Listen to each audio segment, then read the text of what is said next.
Hello everyone. आज हम लोग क्लास 10th का चैप्टर 3 केमिस्ट्री का देखेंगे, मेटल और नॉन मेटल्स। तो सबसे पहले जो बच्चों को कन्फ्यूज़न होती है कि मैटर और मेटल में डिफरेंशिएट नहीं कर सकते।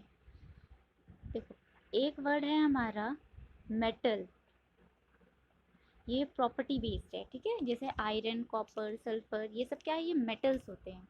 और दूसरा वर्ड होता है हमारा मैटर, MATTER, मैटर। ये क्या होता है, ये कोई भी चीज़ जो जिसका कोई स्पेसिफिक मास हो, वॉल्यूम हो और कोई स्पेस को वो ऑक्यूपाई करे, उसे हम मैटर कहते हैं। तो हम स्टार्टिंग में क्या पढ़ते हैं केमिस्ट्री में, जैसे स्टेट ऑफ मैटर, वो होता है सॉलिड, लिक्विड एंड गैस। लेकिन ये वाला मेटल्स अलग है, ठीक है। तो ये दो अलग टर्म होते हैं, मैटर और मैटर, ठीक। तो आज हम लोग थर्ड चैप्टर देखेंगे।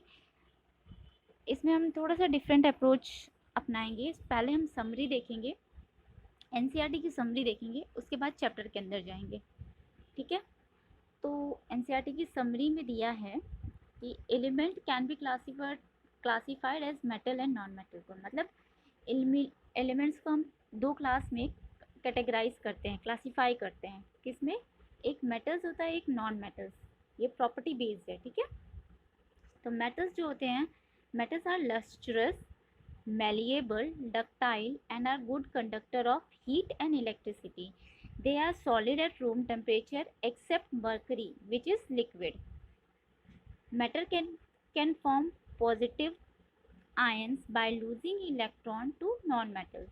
ठीक है। तो मतलब मैटर जो होते हैं वो पॉजिटिव आयंस का फॉर्मेशन करते हैं। कैसे? अपने इलेक्ट्रॉन को लूज़ करके। अब वो लूज़ कैसे, मतलब लूज़ करे तो मतलब कोई स्पेसिफिक दूसरा नॉन मैटर उसे एक्सेप्ट करेगी, तो जो एक्सेप्ट करेगा वो नॉन मैटर होगा, ठीक है। जैसे क्लोरीन हमारा एक्सेप्टर होता है। नेक्स्ट दिया है, metal combined with oxygen to form basic oxide. और example, aluminium oxide and zinc oxide show property of both basic as well acidic. यानी इन्हें इन्हें एम्फोटेरिक ऑक्साइड कहते हैं, जो जिसमें बेसिक करेक्टर और एसिडिक करेक्टर दोनों शो करता है, मतलब दोनों प्रेजेंट होता है, ठीक। दूसरा है, different metals have different reactivities with water and dilute acid. मतलब हर एक मेटल की अपनी एक स्पेसिफिक रिएक्टिविटी पावर होगी, रिएक्ट करने की पावर होगी, किसके साथ? वाटर और एसिड्स के साथ। Next, a list of common metal arranged in order of their decreasing reactivity is known as activity series. तो एक्टिविटी सीरीज क्या होती है कि किसी भी मेटल का अरेंजमेंट उनकी रिएक्ट करने की एबिलिटी के बेसिस पे, ठीक है। किसी भी जब भी मेटल्स को हम अरेंज करेंगे उनकी रिएक्टिविटी कैपेसिटी की बेसिस पे, तो उसे हम एक्टिविटी सीरीज कहेंगे। नेक्स्ट है, metals above hydrogen ion in the activity series can displace hydrogen from dilute acid. तो वो मेटल जो हाइड्रोजन एलिमेंट के ऊपर होते हैं और वो मेटल जो हाइड्रोजन के नीचे होते हैं, जो हाइड्रोजन के ऊपर होते हैं वो हाइड्रोजन को रिप्लेस कर सकते हैं, और जो हाइड्रोजन के नीचे होते हैं वो हाइड्रोजन को रिप्लेस नहीं कर पाते किसी एसिड सॉल्यूशन से। तो यही बताया गया है। जैसे इसमें हाइड्रोजन के ऊपर कौन सा होता है? जिंक होता है, तो जिंक हमारा रिप्लेस कर देता है, ठीक है। और कौन सा होता है? आयरन होता है। और हाइड्रोजन के नीचे क्या होता है? कॉपर, गोल्ड होता है। गोल्ड होता है तो वो रिप्लेस नहीं कर पाता, ठीक। नेक्स्ट देखते हैं, a more reactive metal displace a less reactive metal from its salt solution. Same चीज़ जो अभी बताया कि जो ज़्यादा रिएक्टिव होगा वो डिस्प्लेस कर देगा लेस रिएक्टिव मेटल को उसके सॉल्ट सॉल्यूशन से। नेक्स्ट इनकी एग्जांपल्स देखेंगे हम जब हम चैप्टर को पढ़ेंगे।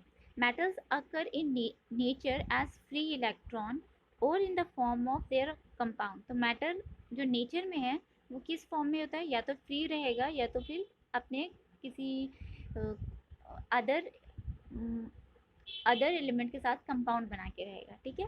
उसके उसके ऑक्साइड फॉर्म में, मतलब ऑक्सीजन के साथ कंबाइंड फॉर्म में मिलेगा। The extraction of metals from their ore and then refining them is known as metallurgy. तो मेटलर्जी क्या है? ओर से मेटल्स को निकालना और उसे रिफाइन करना यानी प्यूरिफाई करना, इस प्रोसेस को हम मेटलर्जी कहते हैं। एन एलॉय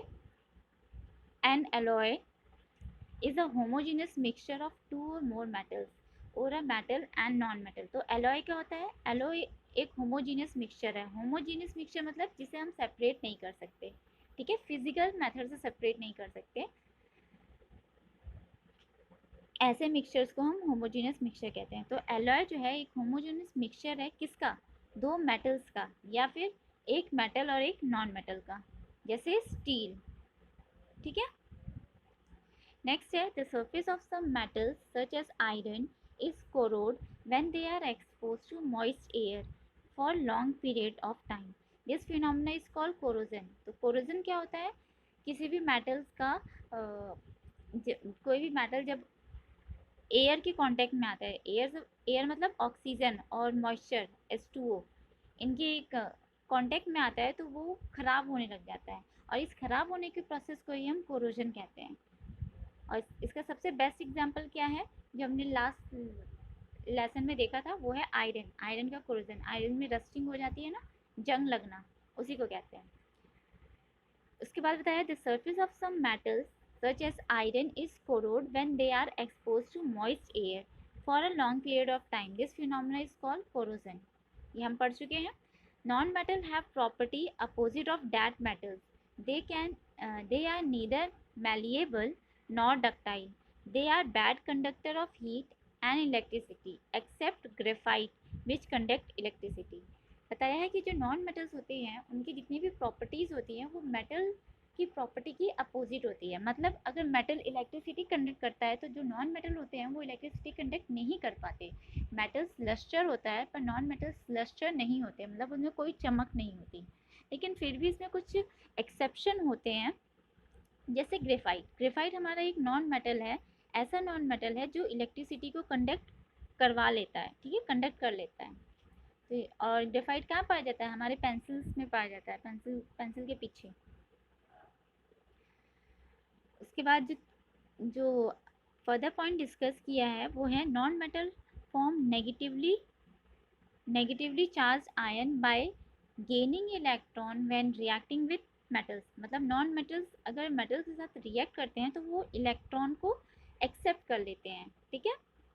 तो ये एक स्पेसिफिक प्रॉपर्टी है नॉन मेटल की।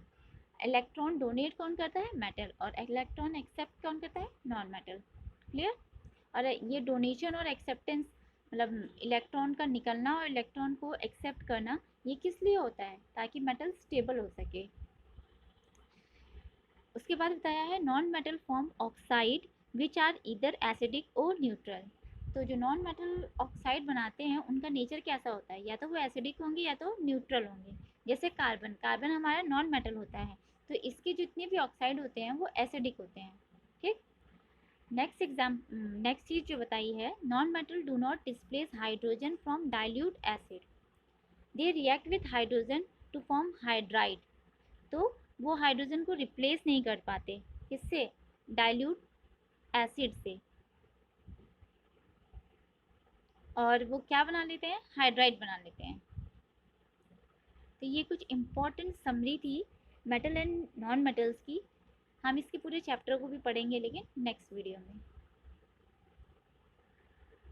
Thank you.